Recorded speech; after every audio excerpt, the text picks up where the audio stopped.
Somebody wants... If you're a real down and dirty gamer, then there's a word that you are probably familiar with. No, not that word. It's this one. If you know what this word means, then you're a liar, because Ritus isn't a word, it's just some letters. Those letters happen to stand for the 3 words real-time strategy, which is another lie because there's a hyphen right there, so really it's only 2 words. Real-time strategy is a genre of video game in which you have top-down control over a group of little guys. You build structures, recruit units, and wage war against those that dare stand against you. Unlike a turn-based game, everything in an RTS happens, as you would expect, in real time. You can be attacked at any moment, so you always have to keep several plates spinning lest one of them fall and break, and then your mom gets mad and grounds you. It's an old genre, and the deepest roots are surprisingly hard to pin down. There are a lot of games that have all contributed to it in one way or another. Everything from Utopia to the Ancient Art of War. From Bokosuka Wars to Herzog Zwei. From Stonkers to Sim Ant. But none of these games really held the moniker of real-time strategy, because that moniker didn't exist yet.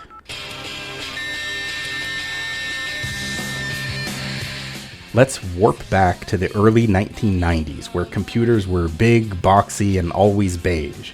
No exceptions. Our mouses didn't have lasers inside them, they had overcooked egg yolks. Hard drives had hundreds of megabytes of space. If you could afford them, that is. And in 1992, Westwood Studios released a video game called Dune II, The Building of a Dynasty. It's not technically a sequel. A different developer was also making a Dune game around the same time, and there couldn't possibly be 2 games with the same name. That would be dumb. Anyway, in Dune II, players took control of one of 3 interplanetary houses, the Atreides, the Harkonnen, or the Ordos. The objective was to collect spice, bring it to refineries where it would be turned into credits, then use those credits to purchase buildings and recruit units. Those units would then form an army that the player would use to wrest control of Arrakis from the other 2 houses. Affirmative. Enemy unit destroyed. Buildings could only be constructed on rocky terrain, lest they be swallowed up by the ever-present sandworms like the rest of your units. Each faction had a few unique unit variations, the most notable of which being the endgame superweapons. It also included fog of war as a mechanic, obscuring the map and encouraging you to explore with your units, which was novel for the time, if you can believe it. The interface was revolutionary, though you could only select one unit at a time, so coordinating armies was a bit of an ordeal. The overall pace was probably slow enough to render your average StarCraft gamer comatose, but for the first time it brought together all the ingredients like resource gathering, base building, and mouse-based military micromanagement into a package that anyone today would instantly recognize as an RTS. In fact, the game's producer, Brett Sperry, is the one who came up with the label real-time strategy for Dune 2's marketing. It may not have birthed the genre, but it certainly defined it. Your battle for Dune begins now.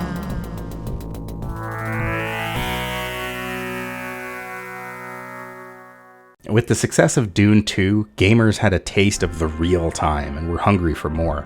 Westwood was hard at work on their next project, but it was a different, colder studio that would step up and offer something to the starving masses. Silicon and Synapse, a struggling studio known for the 16-bit classics Rock and Roll Racing and The Lost Vikings, had recently rebranded. Apparently, co-founder Alan Atom was concerned that people would confuse the word silicon with silicone. They would end up changing their name several times in a very short period, but would ultimately land on something that everyone was happy with, and that they could legally use. Blizzard Entertainment. While all these name shenanigans were happening, the development team was, well, developing. They liked the gameplay of Dune 2 and the fantasy setting of Lord of the Rings, so they opted to make something that would blend these 2 concepts. This project would eventually come to fruition in November of 1994 with the release of Warcraft, Orcs and Humans. Welcome to the world of Warcraft. Warcraft was a hit. Not only did it have the same mechanics everyone loved from Dune II, but there were new twists on the formula, like scenarios where you had to rescue captured units from enemy camps, or where you only had a limited army and had to get through a whole map without building a base at all. There was a completely original story and a mostly original setting. The high fantasy theming really made it memorable, especially with the large, brightly colored sprites and the voice actors clearly having fun with the roles. What? What do you want? Why do you keep touching me? Although multiplayer was not a new concept for these kinds of games, Warcraft put it right on the box that you could play head-to-head with only one copy of the game. It was a simpler time, before DRM and serial keys, a time in which we actually owned the video games we purchased and were not only allowed, but encouraged to share them with our friends. Ow. The game also proved that real-time strategy wasn't just a buzzword. This was a certified new genre of videoed gaming. With the power you now possess, your choices are limitless, but these are choices for another time.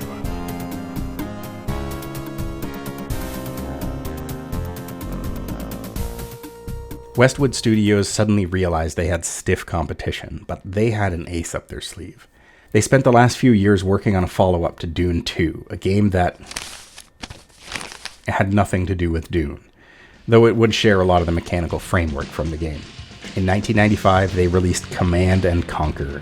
They ditched the space opera sci-fi aesthetic and turned to the real-life Gulf War as inspiration for the game, though they decided to go with an alternate universe to prevent any similarities from getting too uncomfortable. The game involves the arrival of an alien substance known as Tiberium, now spreading all over the Earth.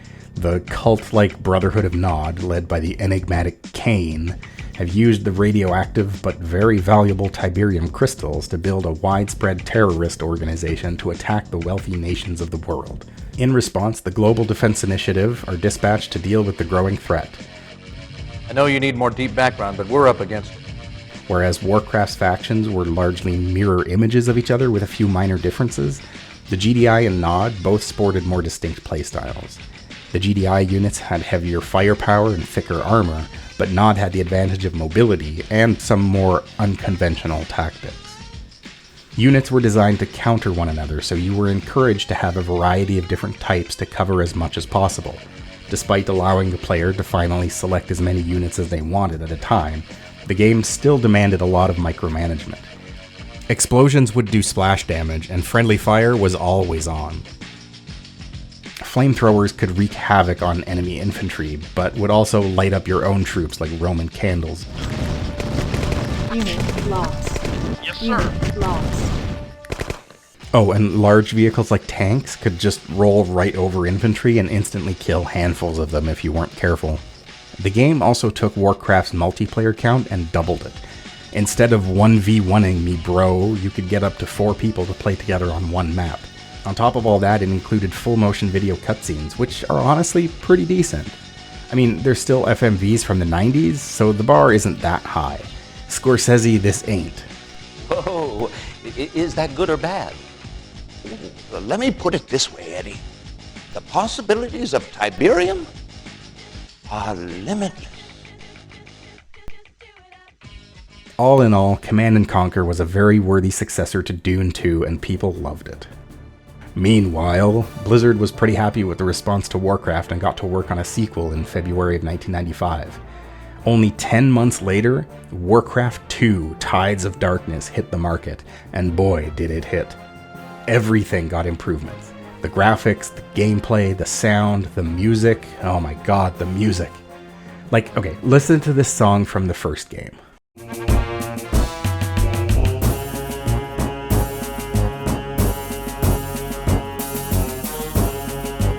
Okay, now listen to what we got in the sequel.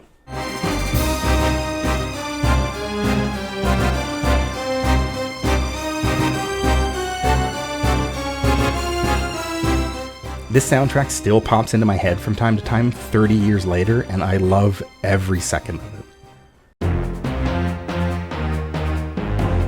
Both factions also got new units to represent the alliances they were forging in the growing war between them. The Orcs, now dubbed the Horde, had banded together with trolls, goblins, and ogres, while the humans, calling themselves the Alliance, now had access to elves, gnomes, and the most cutting-edge dwarven engineers. Aye, laddie. Genius. Your armies were no longer bound by land, either. There were new flying units that could soar over any obstacles, either as scouts or as powerful additions to the army itself. You could also construct shipyards on coastlines to build a variety of ships, which was handy since a new third resource was introduced that could only be gathered at sea. Black gold, Texas tea, I'm talking about oil, son. I drink your milkshake, etc. You could also build transport ships to pick your armies up and send them right into the enemy base to reenact your own fantasy version of the Normandy landings.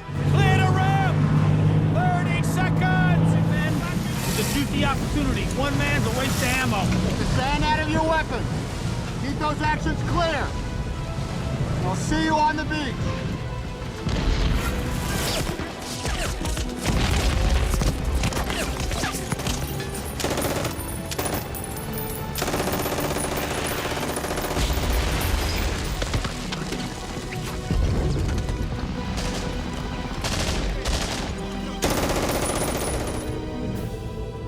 Something you doing? Where Command & Conquer doubled the multiplayer count from the first Warcraft, Tides of Darkness would double it again with up to 8 players on a single map.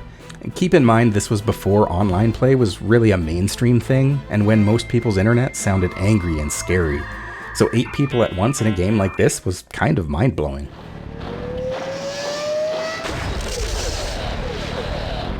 A year later, Westwood released Command & Conquer Red Alert. Blizzard had raised the bar, but Westwood was coming back swinging.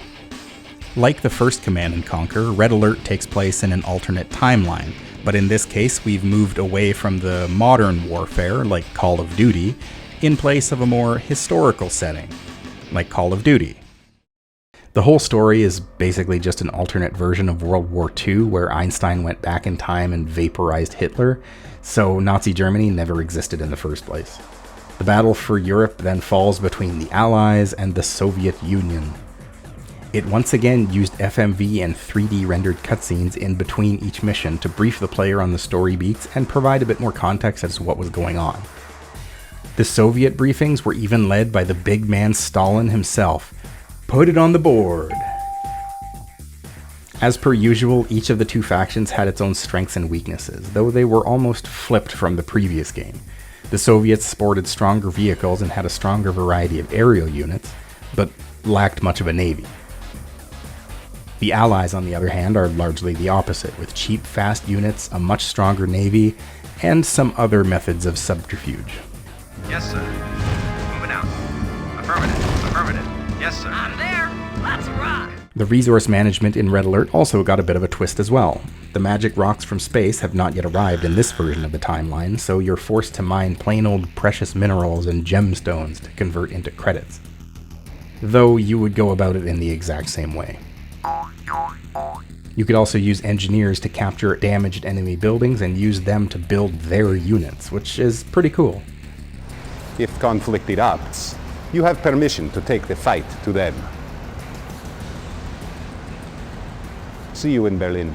Both Warcraft II and Red Alert were rated as some of the best PC games on the market in 1995 and 1996 respectively, and both would receive expansion packs in the following years. For all those youngins out there, expansion packs were pretty common for PC games back in the day. They were kind of like big DLC bundles that you couldn't actually download and were, real. Real-C, if you will. The 90s were quickly ending, and while Hammer Time was on its way out, the name of the game was Real-Time Strategy. The precedent had been set and other developers were wasting no time getting in on it. Look, this puppet was supposed to be me dressed as MC Hammer, but in my attempt to render parachute pants, it kind of just looks like I gave myself a gigantic ass. Which, that's alright. In 1997 alone, we got titles like Total Annihilation, which introduced fully 3D units for the first time. Dark Reign, The Future of War, which accurately used elevation and line of sight for its fog of war. and Age of Empires, which would use ancient history as a backdrop and ultimately become another tentpole of the genre. We'll come back to that one. Us gamers were eating good, man, like a lion gorging on an entire cantaloupe. And in 1998, Blizzard was gearing up to drop an atomic bomb on the market. Nuclear launch detected. Wait, no, I didn't mean it. It was figurative.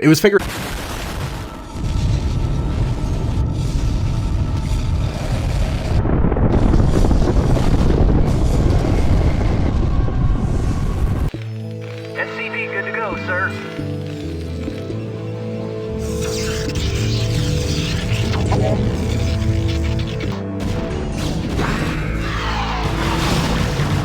Do I even need to talk about StarCraft at this point? The answer is no, but I'm going to anyway. Blizzard took everything they had learned with Warcraft and, I want to say distilled it down, but I feel like it's the opposite. StarCraft was bigger and better in every way. There were now 3 factions to play as, all with completely different mechanics and unique units, but also balanced remarkably well.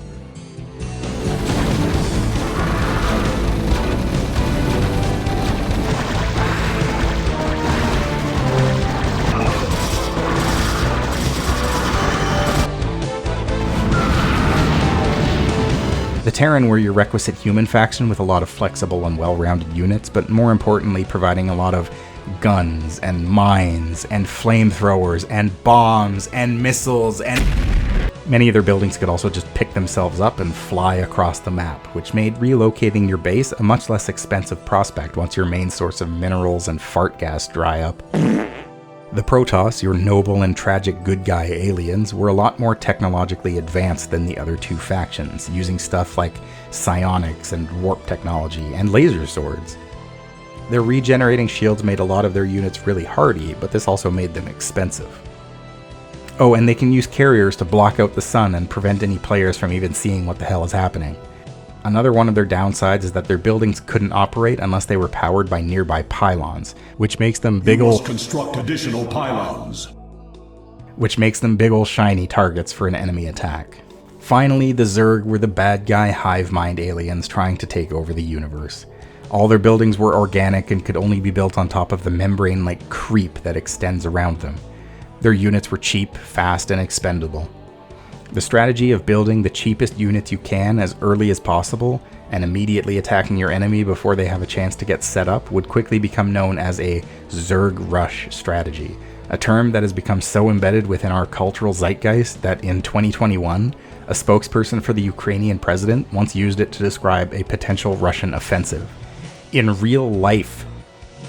He then had to explain what that term meant to a room full of journalists, which I find very funny.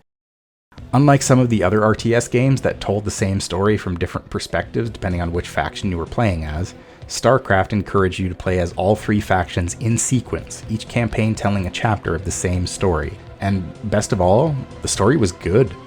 They could have just told a straightforward story about galactic conquest, but between the betrayals, the vengeance, and the galactic politics, it was the first time I remember being actually really invested in an RTS game's storyline. The compelling writing and excellent voice acting were just icing on the cake. First you sell out every person on this world to the Zerg. Then you ask us to go up against the Protoss. And you're gonna send Kerrigan down there with no backup? I have absolute confidence in Kerrigan's ability to hold off the Protoss. This is bullshit. StarCraft also expanded on the online service Battle.net that Blizzard had originally launched for Diablo.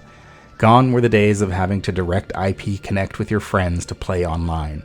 Now you could launch Battle.net, see a list of games, and be playing with a group of complete strangers in a matter of minutes.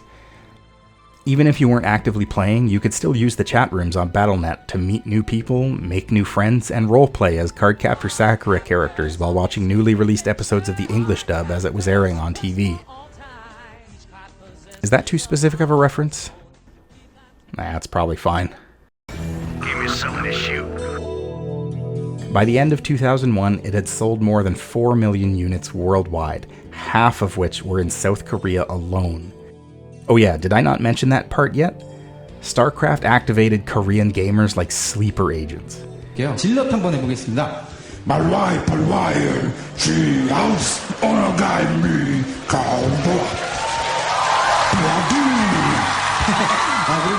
Not only did it make professional gaming an actual career choice, for better or worse, it turned some of these professionals into full-blown celebrities. The modern esports landscape wouldn't even exist if it wasn't for StarCraft.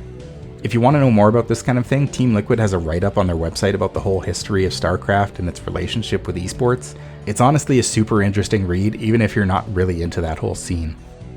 In short, game good. In long, Blizzard set a bar so high that games today are still reaching for it more than 25 years later. They knocked it so far out of the park that the ball traveled to another dimension and bounced off Jim Raynor's forehead, where they proceeded to get a strike in the end zone and win a Stanley Cup. Look, I'm not really much of a sports guy. The real-time strategy golden age was well underway. A year after StarCraft, Ensemble Studios released a sequel to Age of Empires and called it Age of Kings. Hey, Zarah from the future popping in to say that I will be playing the definitive edition of Age of Empires 2 since I don't own a physical copy and you can no longer buy the original version anywhere online. It's basically the same game, just with a much fresher coat of paint. So if you're wondering how they managed to make this game look so good in 1999, well, they didn't. That happened a lot later. Like its predecessor, Age of Empires 2 was all about history and real civilizations. Each player would have to advance through 4 ages, which would unlock new units, new technologies, and would make all your buildings look fancier. Whereas the original AoE only progressed through the Stone Age up to the Iron Age, Age of Kings went full medieval on our asses, progressing from the Dark Ages up to the Renaissance. It streamlined and improved on a lot of features from the previous game, but also added new ones, like women. Okay. There were 13 factions to choose from, though only 4 distinct architectural styles among them. The majority of buildings, units, and tech was also shared between everyone, so even though there was a lot of people to play as, there was also a lot of overlap. Each faction's voice lines, however, were in their native tongue, and they did have a handful of unique units and technologies. There were a lot of units in the game, with most of them being able to upgrade into more powerful versions of themselves in later ages.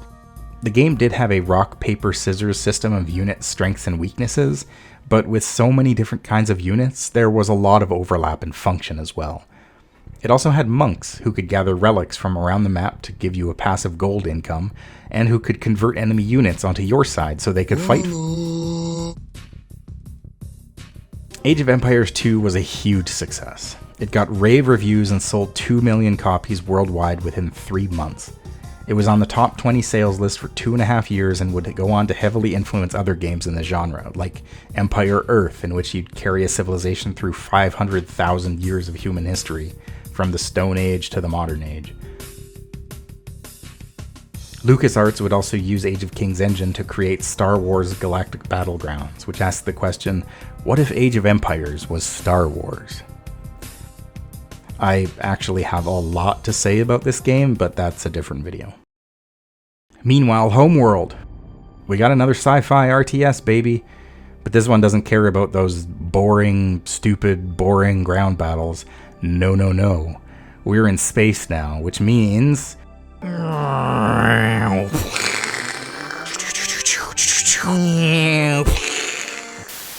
Units could be assembled into various formations and could fully move in 3 dimensions. Rather than building a base, you built a fleet from your mothership, which would persist from level to level. The game even had a slight amount of adaptive difficulty depending on the makeup of your fleet at the start of each mission.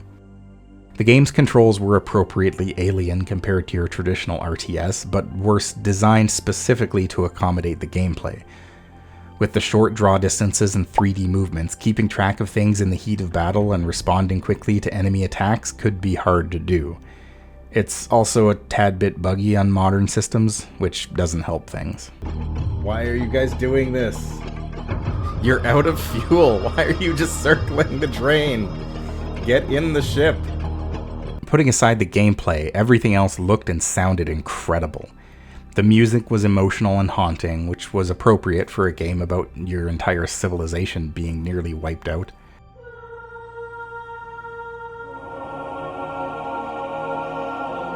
No one's left. Everything's gone. Carrick is burning. Sound effects and animations on the tiny ships lent so much more character to the various designs too. Cutscenes between missions were hand-drawn animations with narration, while the ones during missions, they were rendered real-time in-engine with the dynamic camera panning, zooming, and swooping around right alongside the ships themselves. All of this would coalesce to make Homeworld the highest-rated PC game of 1999. This was Relic Entertainment's first game, by the way. Hell of a way to make an entrance. And as if all that wasn't enough for 1 year, we also got a new Command & Conquer. Yeah, Westwood was still at it. Tiberian Sun went back to the series' roots, continuing where the original game left off and jumping ahead in the timeline. In the far-off future of 2030, Tiberium, that's the magic space mineral, has continued to spread and is causing problems for us Earthlings. It's terraforming the landscape, creating new alien life forms, mutating humans, and even creating its own weather patterns. Cain, presumed dead after the events of the first game, somehow returns and sparks a second Tiberium War between Nod and the GDI. Both campaigns are different, but are also at odds with one another, which technically means only the GDI campaign is considered canon. I love to win. Tiberian Sun leaned into the hard sci-fi stuff a lot heavier than the OG game did, and honestly I kind of like that. The graphics got a big overhaul too, and while it's still unmistakably Command & Conquer at its roots, it really felt like they were developing a new aesthetic for the series.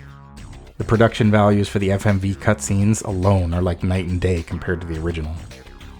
The game played similar to its 1995 counterpart, though with plenty of changes to keep the factions balanced, but also unique from one another.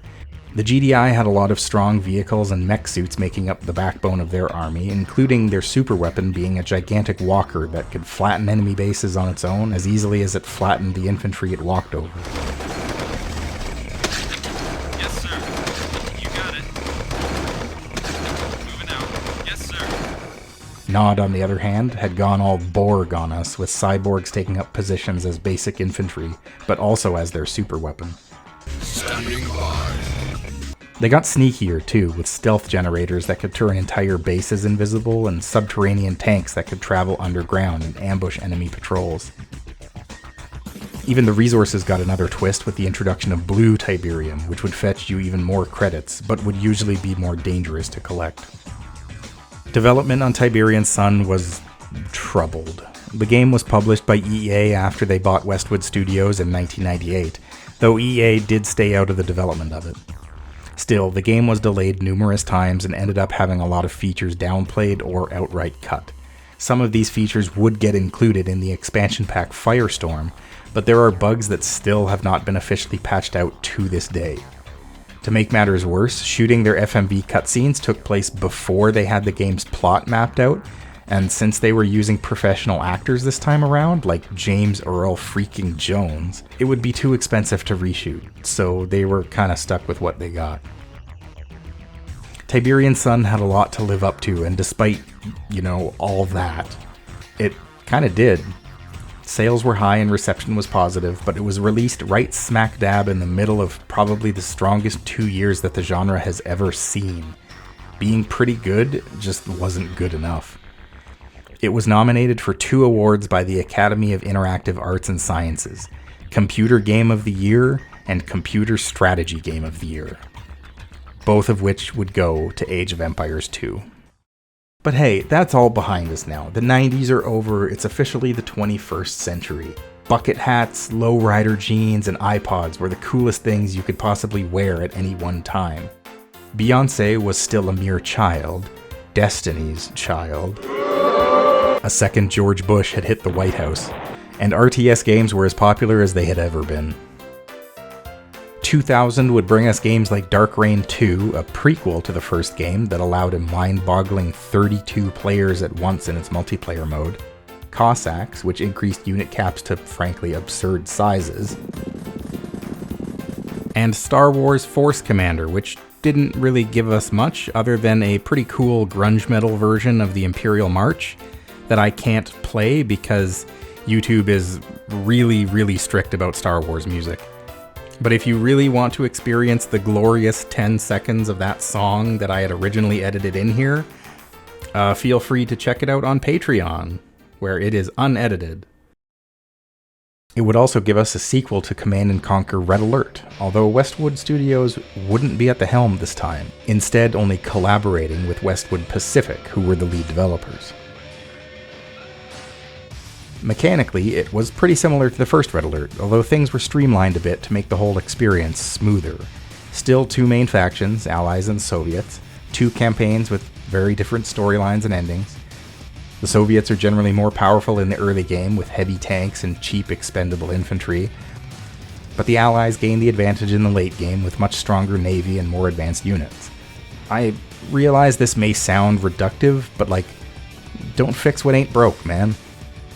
Both factions have their super weapons from the previous game, though the Allies have notably given up their missile silos in exchange for a weather control device. Gonna be honest, I'm not convinced that was a fair trade, boys. The game also gave unique units and buildings for each individual country when playing in skirmishes and multiplayer matches, lending that choice a little more weight than it had in the previous game. Story-wise, Red Alert 2 continues with the setting from the first game as the Soviets, being advised by a mysterious man named Yuri, launch a massive invasion of the United States with the help of their psionic mind control devices. What I've come to realize is that the commies and us want the same things. I don't think we need to hear any more of that. The Allied campaign is considered canon since it directly sets up the premise for the game's expansion pack, Yuri's Revenge. At this point, it was clear that the Tiberian series of games would be going the speculative future route, whereas the Red Alert series would be neck deep into the wacky alternate history angle. Yuri is an incredibly silly character on paper, but his portrayal in the FMV cutscenes is so charming that it just works. It's no accident that he's such a beloved character in the franchise. You are behind this, Yuri! I know this for a fact! It appears all Vladimir is unhappy. Pity. We have work to do, General.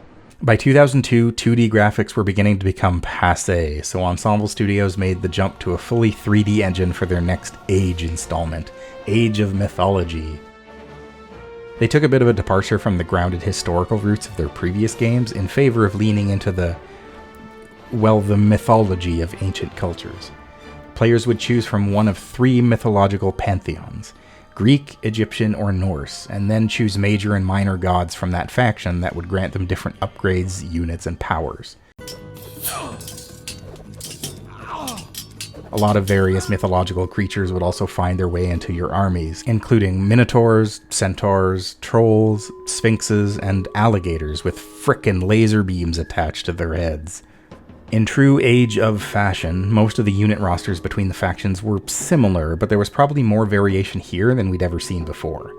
Favor was added as a new resource, and in an interesting twist, each faction generated it in different ways. For example, Greece required villagers actively praying at a temple, whereas Egypt generated favor passively from building various monuments. An expansion pack would take what little grounded and historical pretext the game had and dropped it all together, adding Atlanteans as another pantheon along with Titans, which were giant late-game faction-unique house wreckers, essentially intended to be the centerpiece of your army. You do not want to pet the dog in Age of Mythology. The single-player campaign actually took a page from Blizzard's playbook, following one character, the Atlantean hero Arkantos, as he travels through different lands and takes part in various mythological events. This was really just an excuse to allow the player to experience all 3 factions individually, but the whole story through line was pretty interesting. Enough babbling, coward. Come face me. Atlantis does not fear the likes of you. It should. I have warned you. Continue to pursue me, and I will spare neither you, nor your city, nor your son. A lot of missions, unfortunately, did just devolve into build base, destroy enemy base, which got a little tiresome after a while. Personally, I never finished the campaign because of this. Age of Mythology was a great game, and one that really took the groundwork laid by Age of Empires and iterated on it in new and interesting ways. It was very well received, especially the game's graphics. In a weird twist of fate, the game would get updated for modern systems 11 years later, and 2 years after that get a whole nother DLC pack. Then there's the full-on remaster that was released in 2024 that also had new faction DLC announced the day I was filming this. Wild stuff. In any other circumstances, Age of Mythology could easily have been the best RTS of the year. Unfortunately, it came out the same year that Blizzard decided to change the world again. Like, okay, at this point, the golden age of real-time strategy was probably on its way out. Not that there was a sharp decline, we were still getting excellent games, but you could tell the tide was changing. Mechanics that had been perfected years ago were beginning to feel stale, and some sort of innovation needed to happen. But RTS games were such a fickle balance of features that innovation often came at the risk of screwing up everything else. Which makes it all the more incredible that Blizzard just strolled onto the scene and managed to pull it off.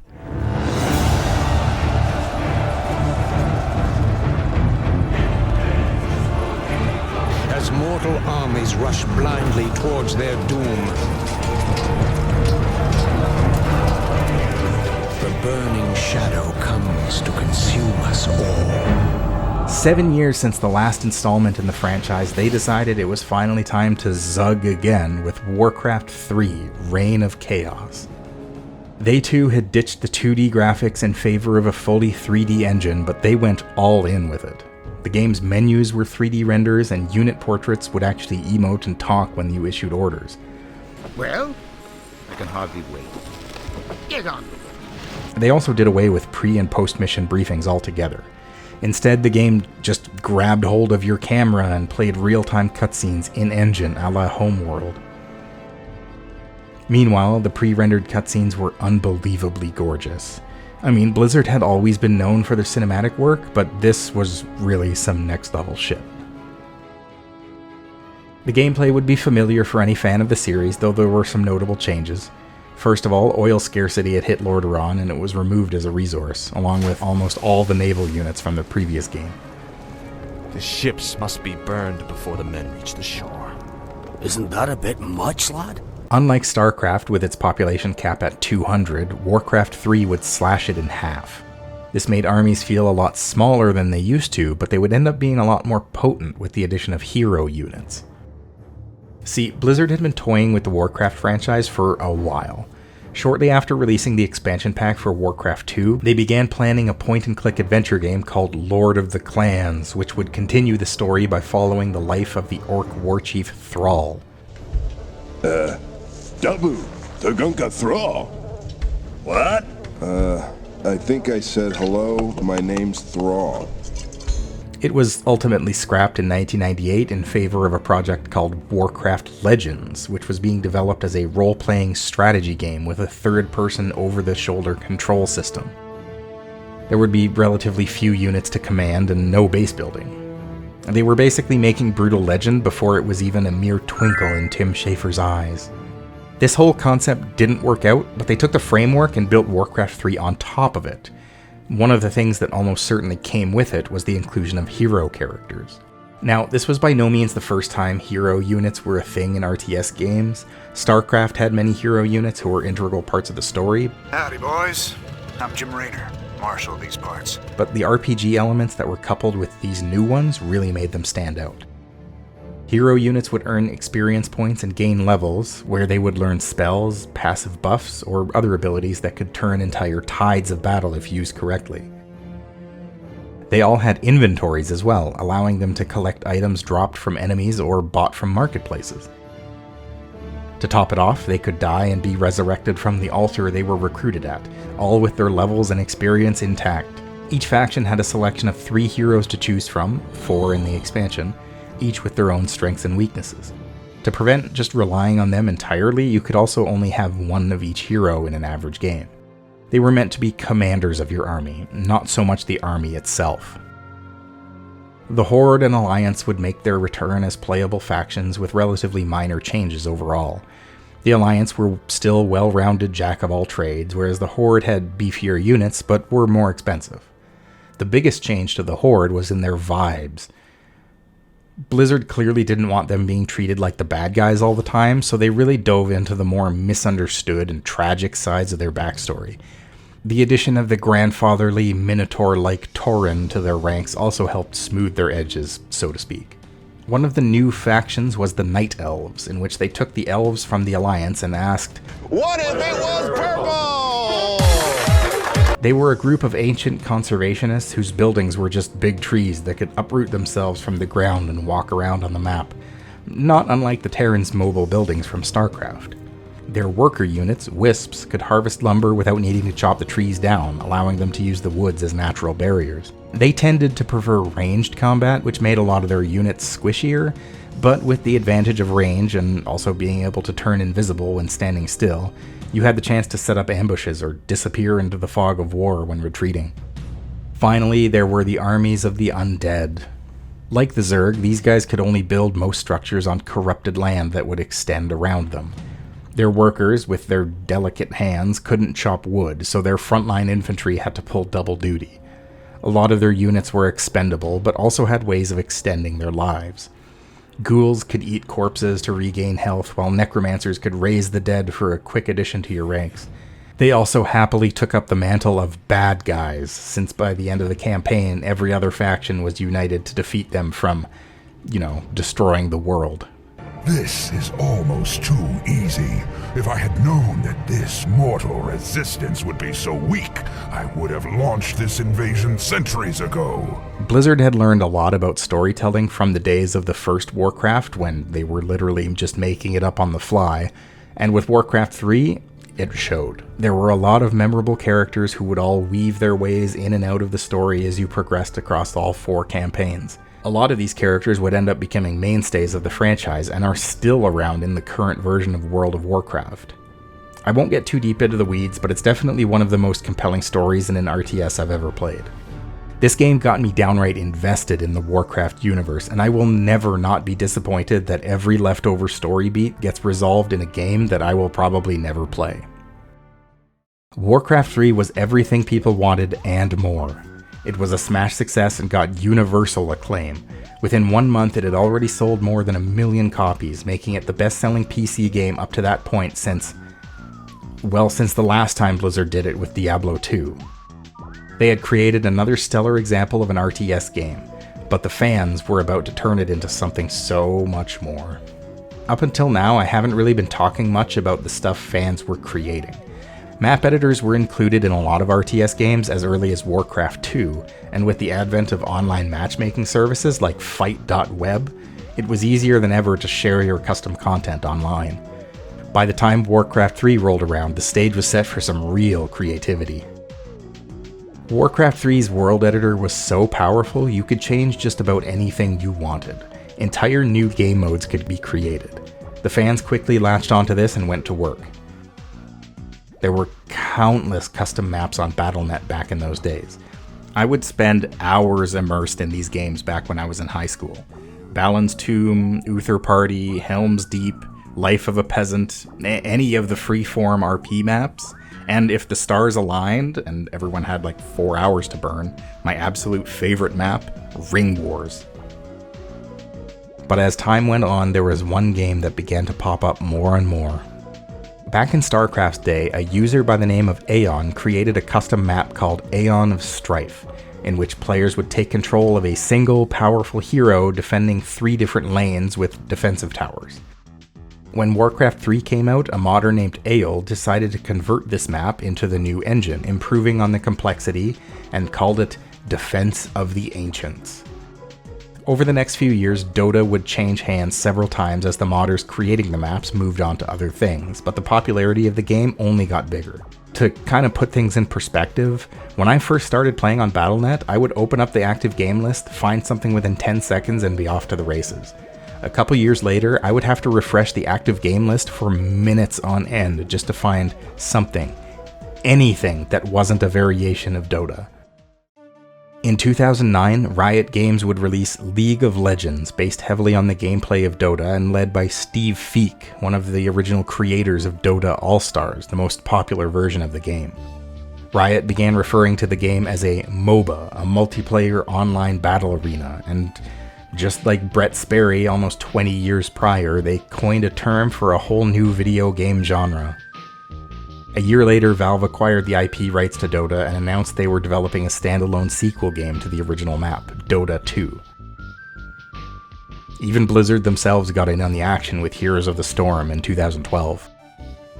Warcraft 3 didn't technically kill the whole RTS genre, but things felt different in its wake. I don't know, it's hard to describe. Let me give you an example. Only a few more miles to Brunswick, boys. We've marched long and hard, and you all deserve a hot meal.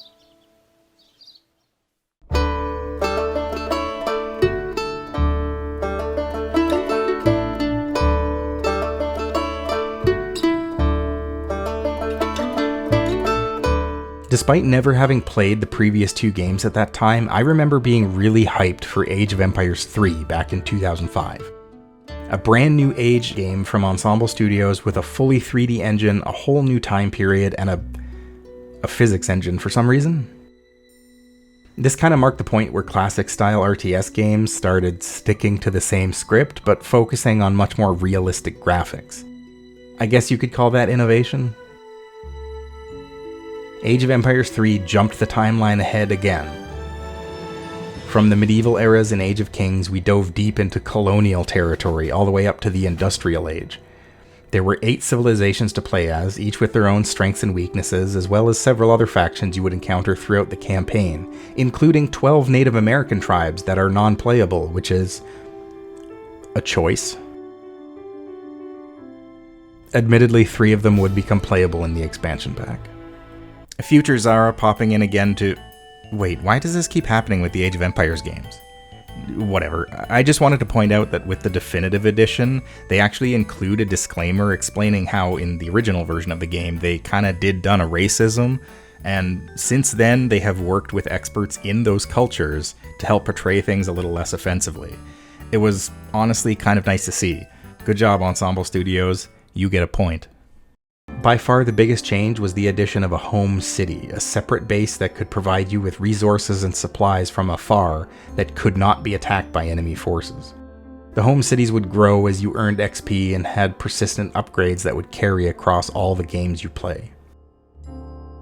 The game was a critical success and sold well, but it wasn't quite rated as highly as the games that came before it.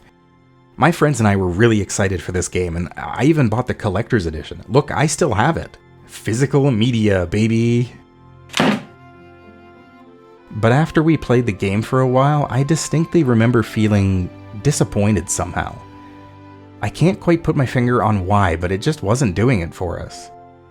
After a few months, I don't think any of us were really playing it anymore, and we rarely spoke of it. I don't think we were the only ones either, because it really feels like this game disappeared off the face of the earth. I mean, it was never going to live up to a monolith like Warcraft, but nobody talks about it in the same way we talk about Age of Kings, or even Age of Mythology. Maybe it's telling that out of all the Age of Empires games on Steam, this is the only one that is free to play. It's also worth mentioning that Westwood Studios, now fully rebranded under the EA umbrella, was still releasing new Command & Conquer games. We saw Generals in 2003, which took place in the near future and features the United States and China teaming up to defeat a rampant terrorist organization. It's kind of a fascinating satirical microcosm of the whole United States post-9/11 zeitgeist. Like, for the last 4 Command & Conquer games, the enemies were either explicitly Russians... Yes, well... Yes. Or they were terrorists, but still kind of had Russian flavoring. And then all of a sudden in Generals, there is nary a whisper about Russian bad guys. Now the threat is still all about terrorists, and by terrorists, they mean Muslims. There are 3 factions to play as. The United States gets access to a wide variety of air units and powerful technologies, including an orbital laser in the late game. However, their high-tech units are expensive, and they can be slow to gather resources. China has more straightforward thinking, relying on large numbers of slow-moving units and consistent pressure to overwhelm the enemy. One of their more notable units is the Overlord tank, which can build structures on top of it to provide additional bonuses. But the most devious of all is the army of gamers that you can recruit to power your troll farms. We are the Terminators of the Culture Wars. Your argument is invalid, okay? Are you a casual? Are you casually poking away at your iPhone pad, baby pad, playing your casual games like your casual Fire Emblem game, or your casual your casual snood? Are you playing snood? The Global Liberation Army, or the GLA, have no air force and cheap units, but what they lack in versatility, they make up for in speed and subterfuge. Their units are relatively weak in the early game, but over time they can be upgraded with various technologies into a force to be reckoned with. They also use cartoonishly neon green colored chemical weapons that the game just calls anthrax. You know, back when most people didn't really know what anthrax was, but everyone was terrified of it. It seems almost quaint these days. Unlike previous titles in the series, General's campaign is intended to take place in sequence, starting with China, then the GLA, and then the United States to wrap it up. The story is kind of thin. There are no real standout characters, and it's mostly a macro view of an escalating war.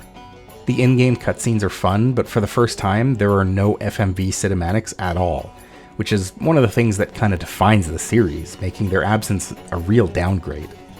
I mean, what is a Command & Conquer game without Kane? Today the sun rises on a new world and a new people. The end is the beginning. Speaking of which, in 2007 we finally got the third installment to the classic Command & Conquer series, Tiberium Wars. A sequel to Tiberian Sun had been in the works for quite a while, though the focus on generals prevented the development team from really moving forward on it until much later.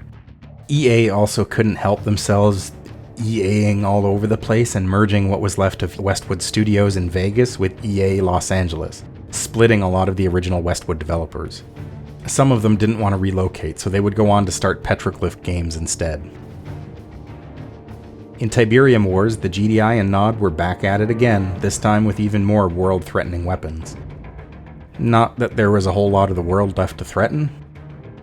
The Tiberium had spread to near-apocalyptic levels at this point, and the hard sci-fi elements got even harder when it introduced the Skrin, a faction of aliens lured to Earth by Kane to harvest Tiberium. Oh yeah, Kane is back from the dead again, by the way. Go now, my son, and remember, have faith. Deliverance is at hand. There are two main campaigns, as per usual, but in true Sonic fashion, after playing through both the GDI and Nod storylines, you unlock a final rush as the Skrin. FMV cutscenes are back on the menu again and feature some notable faces, including ones from Star Wars, Battlestar Galactica, and Lost, an intersection of franchises that 2010 Zarah would have flipped his ish for. All the factions, including the aliens, played pretty similarly, with some slight variations. Infantry came in squads now, though vehicles were still built one at a time. The GDI maintained their superior firepower and armor, whereas Nod had their usual stealth and sneak attacks. Tiberium returns again, both in green and blue variations, though now you would harvest around Tiberium vents, which slowly regrow the crystal after time. The Skrin even have special structures that can be built over the vents to increase that growth rate. Their symbiotic relationship with Tiberium also lets them store infinite amounts of it without silos, and their units are immune to the radiation that every other faction's voiceover is extremely eager to tell you about. Tiberium exposure detected. Tiberium exposure detected. Tiberium exposure detected. Tiberium Wars was received very well, with a lot of praise being given to its overall design and presentation. A few things had changed, but it was still very much planted firmly in its Command & Conquer roots, even with the addition of, literal aliens. Honestly, I think it might be my favorite game in the whole franchise.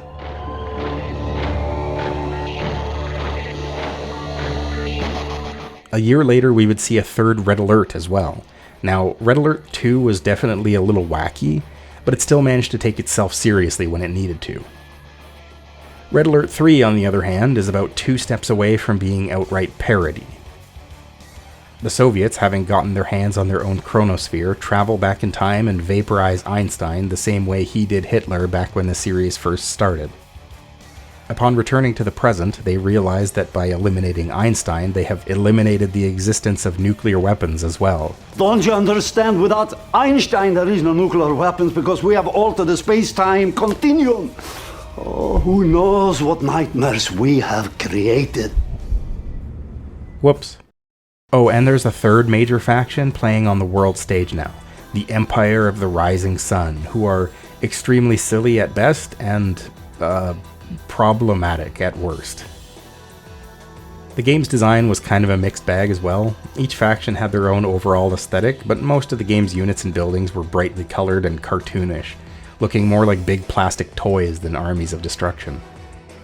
While naval fronts had always been a part of the series, Red Alert 3 turned it up to 11. Many units were amphibious, including tanks, heroes, and even bears. Even most buildings could be deployed at sea, making huge naval bases completely viable options.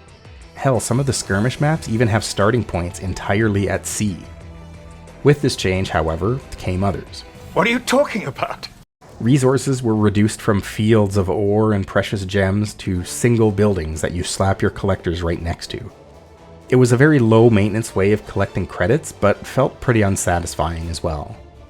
Like, you would think that the focus on wet gameplay would open the door to a whole new treasure of oceanic resources to collect. But nah, it's just the same ore mines as the one on lands, just these ones are on pontoons. The game was also really trying to appeal to a post-StarCraft esports market, making the game faster paced and giving almost every unit a sub-ability, relying on players heavily micromanaging their armies and bases. Coming off of Tiberium Wars, it was kind of overwhelming. The full motion video cutscenes, however, looked better than ever.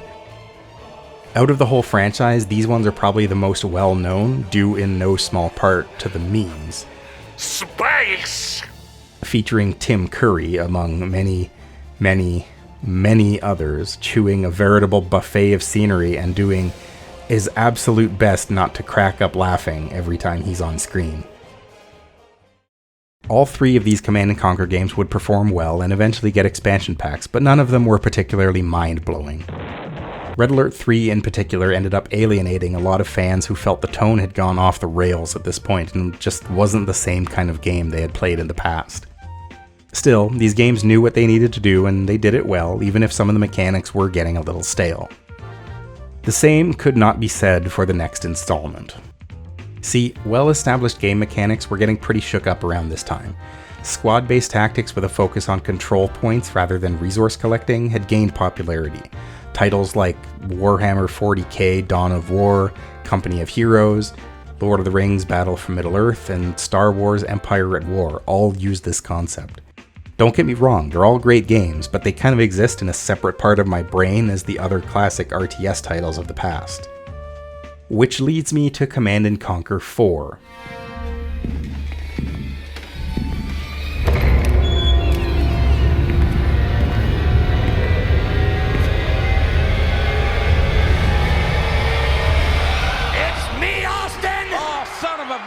Tiberium Twilight took the established series formula and new cokeified it, changing a bunch of stuff that nobody really asked for and certainly no one wanted. Both resources and base building were gone, replaced instead with 5 control nodes around each map that steadily give you points as you remain in control of them. Get enough points and you win the match. Instead of a base, you choose from one of 3 mobile construction yards, each one building different units and structures. This effectively means you only get access to a third of your faction's unit roster at any given time. Oh, and the only way to unlock higher tier units is to increase your overall rank by playing skirmish matches, either in single player or online.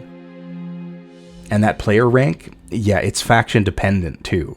So if you've spent a bunch of time unlocking all the GDI units, that means exactly jack diddly if you switch to Nod. From a multiplayer perspective, this means more experienced players will just always have better units than everyone else. And if your match drops due to connectivity issues, which were a problem when the game launched, well, I guess you didn't need those experience points anyway. It is genuinely a mind-boggling system that actively punishes new players in almost every way. I cannot believe that this made it past testing. Story-wise, I mean, the campaign is barely worth talking about. Not only does the story seem nonsensical and the cutscenes feel lifeless and boring, it doesn't even provide experience points to your player rank. There's basically no point to play the campaign at all. Considering it's the conclusion of the whole Tiberium saga, it's really disappointing that it ends with such a wet fart. The game also features always online DRM, even to this day. I had to log into my EA account twice every time I launched the damn thing. And all this isn't even talking about the bugs. like your selection box getting stuck on screen if you let go in the wrong part of the UI, or how on this particular map there seemed to be no zoom limit. So I zoomed in too far and now the camera is trapped under the map. Enemy crawler detected. I can't zoom back out again. I seem to be stuck here. I guess this is just where I live now. Apparently, Tiberium Twilight was originally being developed as an Asian market esports command and conquer game, which explains a lot. But EA executives forced them to include a single-player campaign, called it a mainline sequel, and shipped it. You have questions? Fans of the series felt betrayed, and for good reason. It ended up being the lowest-rated mainline title in the entire franchise by a wide margin. It would also be the last installment in the franchise other than a browser-based game in 2012 and a mobile game in 2018. Although, in 2020 a remastered collection including both Command & Conquer and Red Alert would be released by many of the original developers, now working at Petroglyph. Personally, I don't think we've seen the last of Command & Conquer, but only time will tell. Kane's gone? Yeah, right.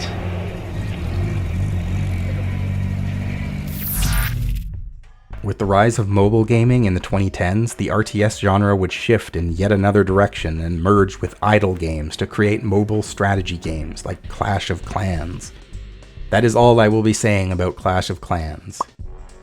Honestly, it would be kind of a dry decade when it came to classic RTSs. Well, mostly. There was one notable exception. Mengsk held a press conference commemorating the end of the so-called Brood Wars some 4 years ago. Our own Kate Lockwell was on the scene. Emperor, the threat of a new Zerg invasion is still very real. But instead of expanding our fleets, you've squandered trillions on hunting down has-been rebels like Jim Raynor. Okay, we have to talk about StarCraft II. This exists in a really weird place in my head because to me it was not impactful.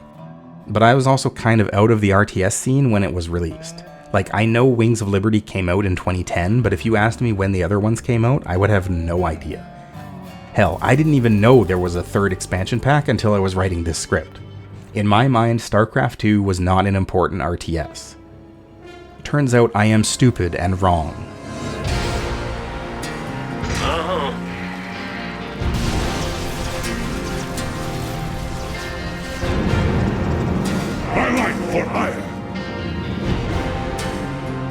The game has been described as StarCraft 2.0, which, I mean, yeah, that's kind of what it is, but you know what I mean.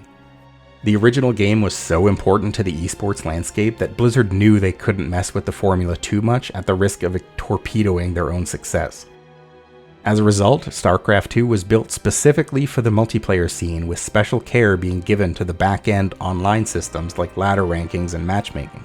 It's also worth mentioning that the StarCraft II we got in 2010 is not the same StarCraft II that we have now. During development, Blizzard revealed that they would be splitting all 3 single-player campaigns into separate content packs, with the Terran campaign, Wings of Liberty, releasing with the base game first. The other 2 campaigns, Heart of the Swarm and Legacy of the Void, would be released as expansion packs later down the line, and would include new units and changes to the rest of the gameplay, influencing the way multiplayer games would be played as well. The biggest downside to this idea was that each new expansion pack required extensive playtesting and balancing to keep the rest of the game running smoothly, so it would end up taking more than 5 years for them to release the other 2 campaigns. For a sicko like me who is invested in the story, that's a long time to wait for any kind of conclusion. That being said, the campaigns were not lacking in content. Each one featured close to 30 missions, with some mandatory and others optional. They were also more non-linear compared to the ones from Blizzard's previous games. Hell, it's about time. The in-game models made a pretty significant jump in quality compared to Warcraft III, so the cinematics were as beautiful as ever. And the pre-rendered ones? Oh man. I still regularly watch the trailer for Wings of Liberty. It's that good. Some things are just worth fighting for. I won't delve too deep into the story itself since a lot of stuff happens, but it does pick up on the threads that StarCraft's expansion pack Brood War left off on. Specifically with Protoss Zerg hybrids and the return of an ancient alien race, the Xel'Naga.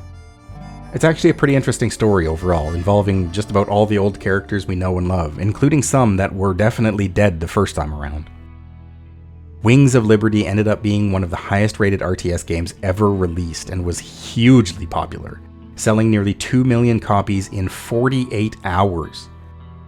While the other expansion packs didn't quite have the same level of critical praise, they were still extremely well received. Upon release, it quickly became a huge part of many esports circuits, especially in South Korea. In 2017, Blizzard made the game free to play, including the multiplayer, co-op, custom campaigns, and the entire Wings of Liberty campaign. These days, it's not as popular as it used to be, but it's certainly not going anywhere. Maybe we started something here. Hearts and minds, man. Just like you always said. It remains to be seen if Blizzard has any plans to revisit the franchise anytime soon, but given their recent track record for releases, among many other problems, maybe they better spend some time refocusing their administration first. So where does that leave us? Well, we're halfway through the 2020s now, and while the RTS genre is far from dead, it's really not what it used to be. A lot of the mechanics have been subsumed by the ever-growing landscape of indie games. As for the classic style of RTS, they kind of fly under the radar these days, and I honestly don't even know if that's because they're less popular, or if it's just because there's so much more game out there. They laid the groundwork for esports, but nowadays it's a positively Herculean feat for a new game to make a lasting impact in that landscape. Plus, the prevalence of console gaming was always going to be a problem for a genre of game that was never developed with them in mind. That's fascinating. But maybe the tide is changing. The console market share has been giving ground to PCs lately. In 2021, we saw Age of Empires IV, which was probably the most straightforward RTS we've seen in a long time, and it was pretty successful too. Hell, even Command & Conquer got a spiritual successor in 2025 with Tempest Rising. While Westwood Studios is long dead, Petroglyph lives on and is still making strategy games like the 8-bit series and even the Great War Western Front in 2023. Blizzard has been bought by both Activision and Microsoft, but they still largely operate as their own entity with their own closely guarded IPs. Who knows if we'll ever see another RTS from them at this point, but I will continue to lobby for another proper Warcraft sequel despite my better judgment. Ensemble Studios didn't fare quite as well. They were acquired by Microsoft in 2001, but after they released Halo Wars in 2009, they were officially disbanded. Over the next 7 years, they splintered into 5 other game studios, most of which have also been dispersed. Relic Entertainment stayed pretty active, even after being acquired by THQ and later Sega. They would flagship the Company of Heroes and Dawn of War series, and even end up being the main developers for Age of Empires IV. After a lot of layoffs, they would end up going private again in 2024, and then lay off more people. Now I hear you asking, what was the point of all this? And honestly, I don't really know. I just find this kind of thing interesting. Sometimes we just gotta ask the questions like, where did we come from, and where did we go? Where did we come from, Cotton Eye Joe? Like, I'm sure there's someone out there who has spent their entire life playing World of Warcraft without ever realizing it was based on a strategy game, in which case, dear God, I'm so old. I realize this was a very cursory glance at these games, but if I had gone into much more detail, we would have been here for hours. I need you to understand there were so many games to cover. Like, did you know that Westwood Studios, in addition to all the Command & Conquer stuff, made another Dune RTS game? Well, they didn't. They made 2. I was consistently stumbling across titles I had never even heard of before. In fact, here is a list of all the RTS games I considered, but did not have time to talk about. Maybe if there's enough interest, I'll make a follow-up video and dive into some of the lesser-known titles to pry out some hidden gems.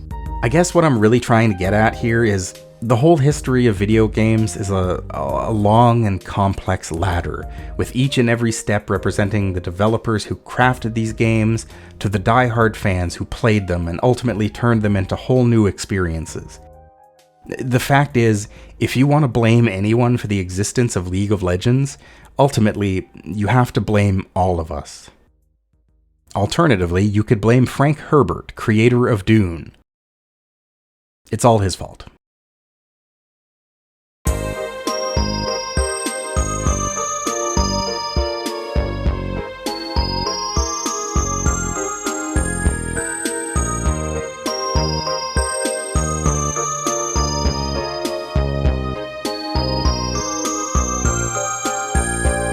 Hey, if you're still here, thanks for watching. This has taken so very long to make, and if I can make a few people smile, that really does mean the world to me.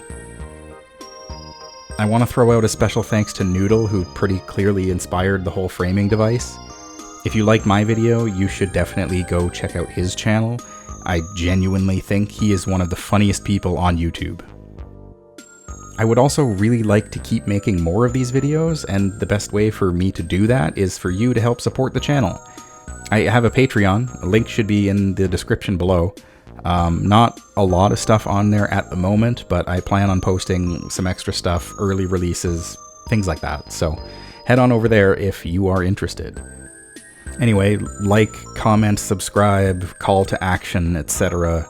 And I'll see you next time.